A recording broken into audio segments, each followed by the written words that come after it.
네, 오늘 함께할 네 분 패널 소개하겠습니다. 김유정 전 민주당 의원, 찬하람 국민의힘 혁신위원, 여론조사 전문가죠. 배종찬 인사이트 K연구소장, 그리고 오늘 반가운 분 한 분 오셨습니다. 윤경호 MBN 논설위원 나오셨습니다. 어서 오십시오. 안녕하세요. 네, 안녕하십니까. 윤경호 의원, 제가 MBN 뉴스와이드 할 때 눈을 맞추면서 정이 많이 들었는데 여기서 보니까 더 반갑습니다. 불러주셔서 감사합니다. 영광입니다. 스튜디오 정말 멋있죠. 예. 그리고 전 사실 라디오를 굉장히 오랜만에 하는데 요즘에 이렇게 보이는 라디오 굉장히 긴장되는데요. 중후한 저음의 목소리 멋있죠. 예, 아니 TV도 그렇게 많이 나가시는 분이 왜 이렇게 갑자기 라디오에서 긴장을 하시고 그러십니까?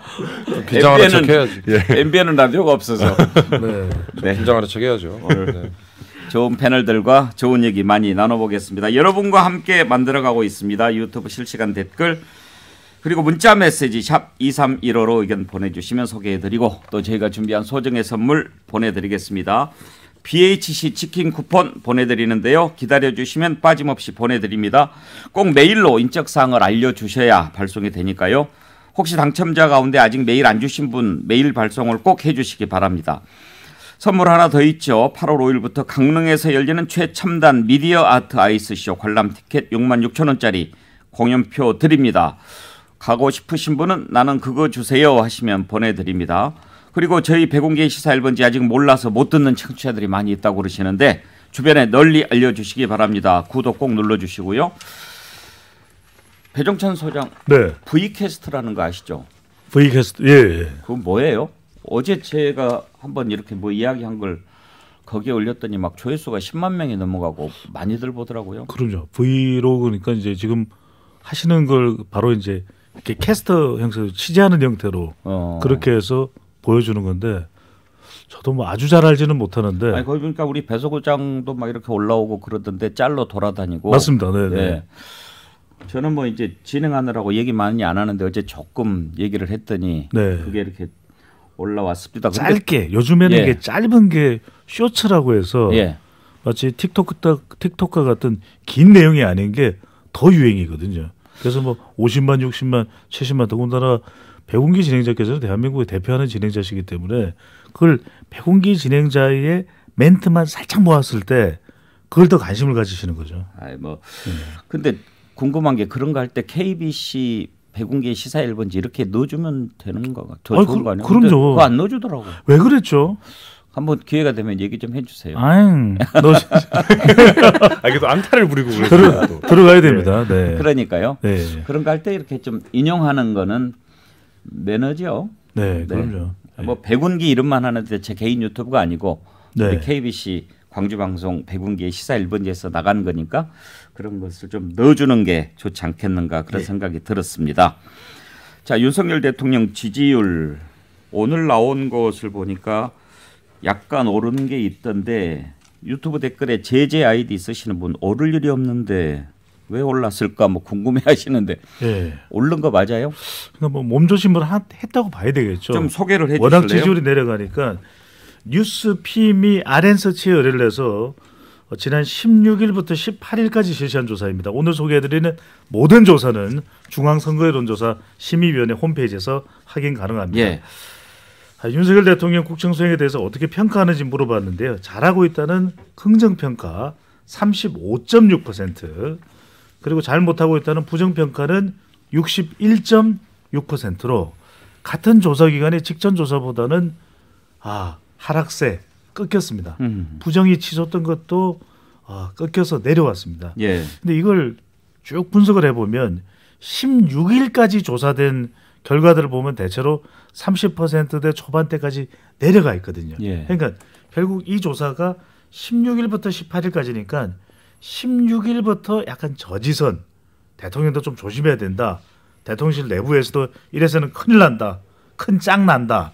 이런 상황이 전개되면서 17일, 18일, 일요일, 월요일 이틀 동안 조금 저지선이 형성됐습니다. 우리가 주가도 여기 MBN에 또 윤경호 대기자 나와 계시지만 주가도 내려가다가도 너무 내려갔어 이러면 좀 심리적 요인, 기술적 반등을 하거든요. 그러니까 대통령의 지지율도 살짝 우리가 주가 분석에 따르면 주가 분석과 비교를 해보면 기술적인 반등 너무 내려가다 보니까 대통령실도 또 윤석열 대통령도 화들짝 놀래서 이야 이렇게 놀란 상황에서 조금 조심하고 그러면 뭐 꼭 잘해서 반등했다기보다는 너무 내려가면 곤란하다 이런 심리적인 반등이라고 보십니까? 그렇습니다. 그러니까 심리적 기술적 반등이지 이것이 뭔가 특별한 계기가 있어서 대통령의 지지율이 반등이 본격화되었다고 보기는 힘들다고 봐야 되겠죠.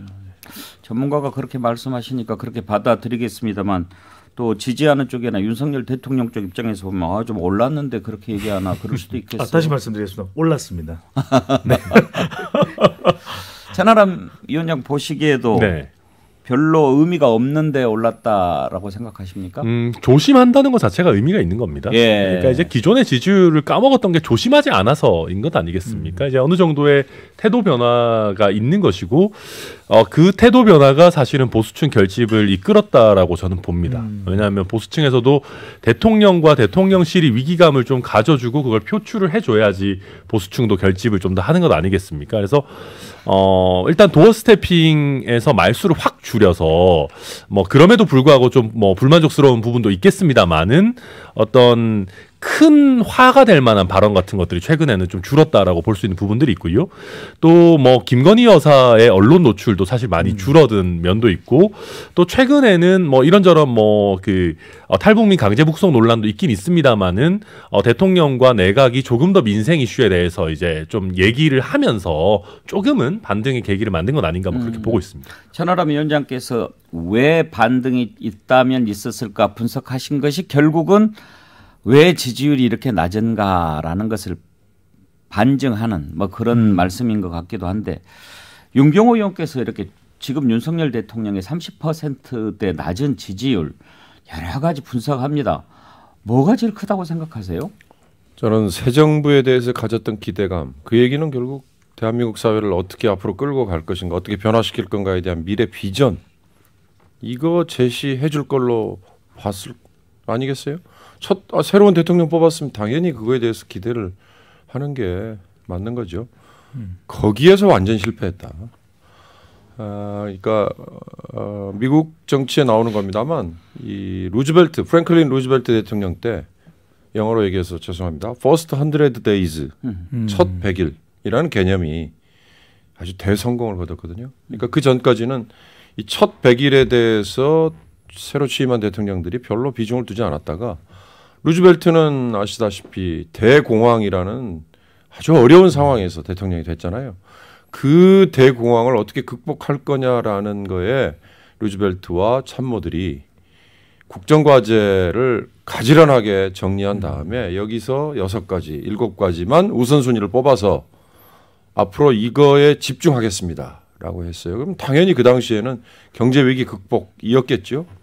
그리고 뭐 경제가 안 좋으면 당연히 분열 뭐 이런 것들이니까 국민 화합.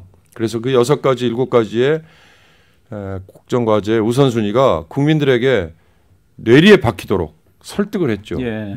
그 방법 중에 하나가 그 노변 정담 뭐 이런 것들도 썼었고요. 그래서 그 이후로는 First 100 days라는 첫 100일이라는 게 아주 중요해졌단 말이죠. 근데 이 윤석열 정부가 얼마나 준비 없는 정부인지를 보여주는 게 바로 이런 대목이다. 지금 국정과제라고 110가지 그냥 병렬적으로 나열만 해놓고 국민에게 설득하는 작업 하나도 하지 않았잖아요. 그런 것들이 새로운 정부가 만들어졌는데 미래 비전이라는 건 전혀 못 읽겠다. 변화의 가능성 전혀 없다. 거기에 뭐 인사 참사, 배우자의 약간의 뭐 이런 것들이 다 가미가 됐을 텐데요. 루즈벨트 대통령이 그거 맨 처음 시작할 때 그때 여론도 좀 별로 안 좋았습니까? 당연히 싸늘하게 식었고요.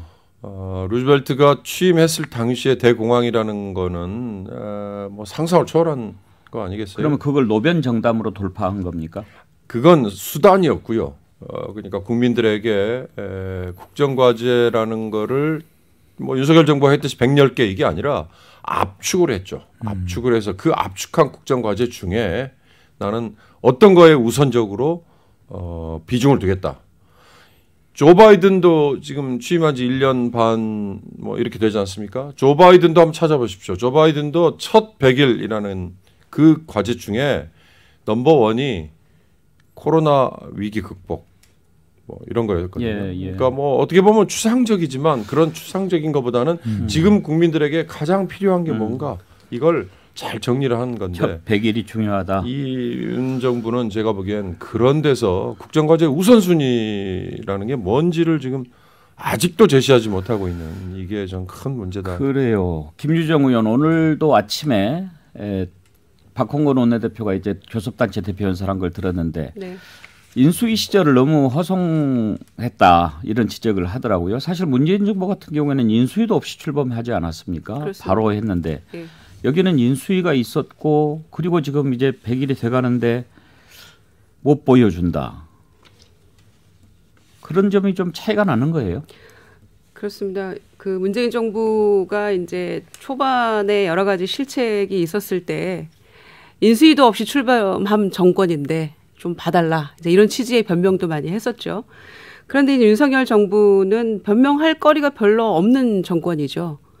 굉장히 피로감이 벌써부터 쌓입니다. 인수위도 굉장히 길게 느껴졌고 2달이 좀 넘었는데 정치부 기자들이 정말 너무 피로도가 쌓여서 2년은 더 된 정권 같다. 이제 이런 얘기들을 이구동성으로 하고 있어요.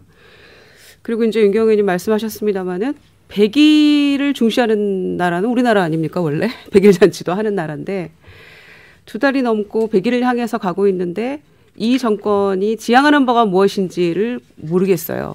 인수위 때 여러 가지 국정과제 내놨습니다마는 기억에 남는 거는 이제 만나야 하겠다. 그래서 국민을 한 살씩 어리게 해주는 그것도 지금 제대로 아직 안 되고 있는 게 현 실태죠. 그런데 지금 아까 그 말씀하신 여론조사 결과 뉴스핌에서 했던 거요. 거기는 이제 조금 달라진 모습이 있다면 11일부터 도어스태핑 당분간 중단 코로나 때문에 그런데 지금 재확산이 더블링으로 가고 있어도 계속하고 있는 이 모습에 비판도 많습니다만 조금 달라진 모습이 있다면 이제 대변인 홍보수석 이런 분들이 나오기 시작했다는 거죠. 근데 이제 그게 위기감에 대한 어떤 반증이라고 할 수 있고요. 그래서 총체적인 여러 가지 문제가 있습니다만은 아직도 그 애초에 정권을 바꿔야겠다는 국민들의 의지만 강했지 이 정권에 대해서 기대하는 바는 굉장히 없었어요. 일단은 바꾸고 보겠다. 이게 강했기 때문에 근소한 차로 이긴 거죠. 그런데 그 이후에는 이제는 실력을 좀 보여줄 때가 됐어요. 전 정권 탓 그만하고. 그런데도 전혀 뭘 하겠다는 건지 앞으로 어떤 모습으로 기대치에 부응을 하겠다는 건지.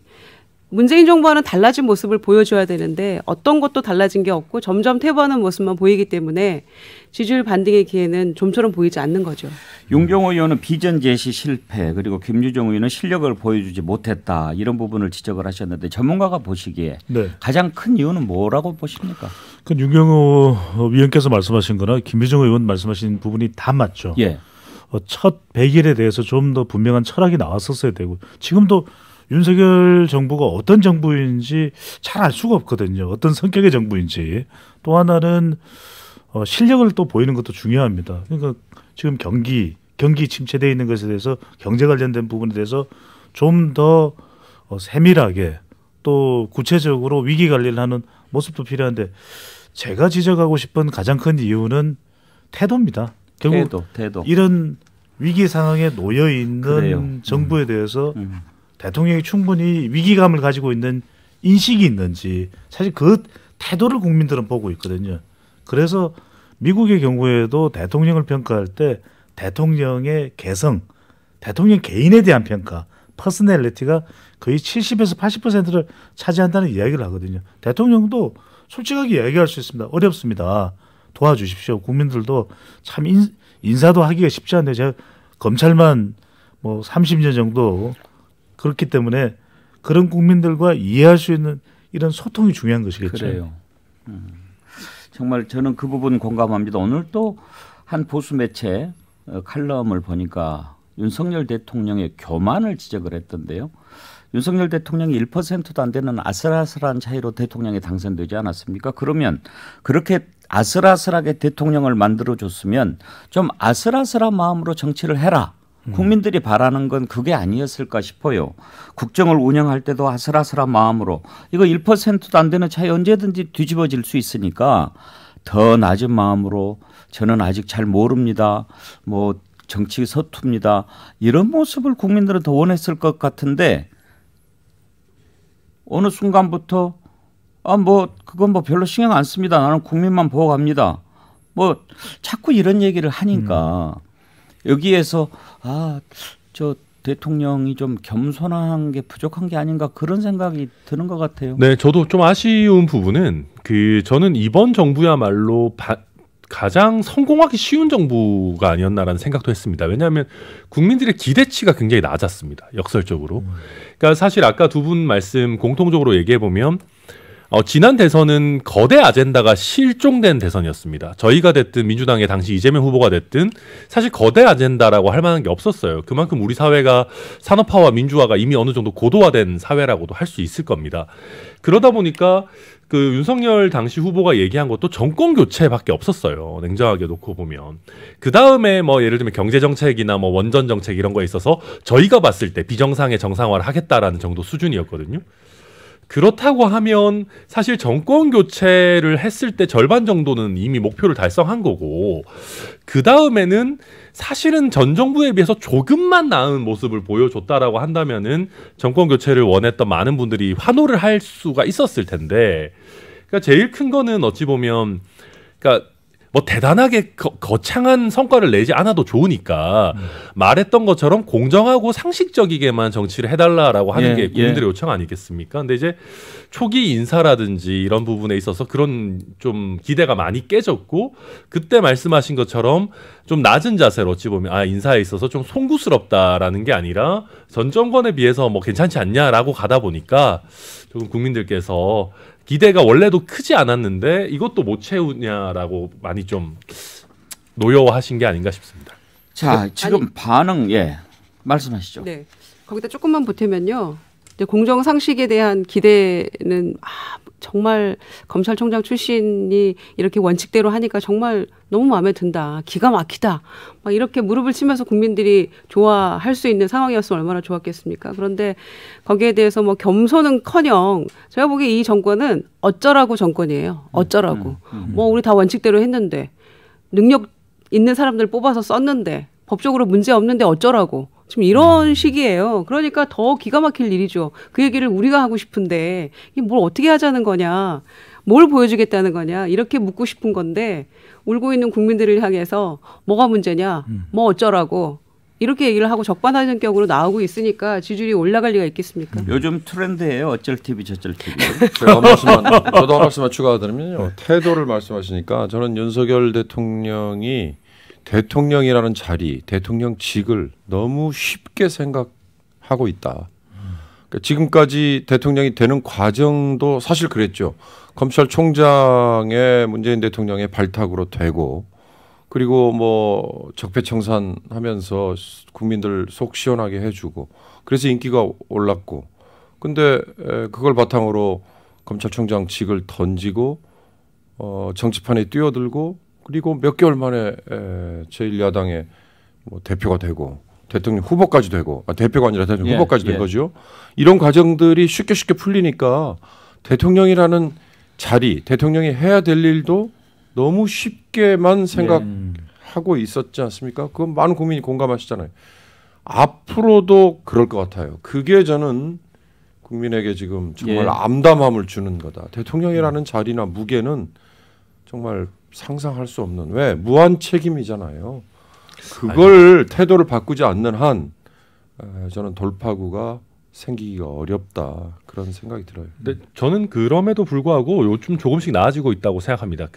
일단 저희 당에만 놓고 봐도 권성동 원내대표가 또 사과를 했고요.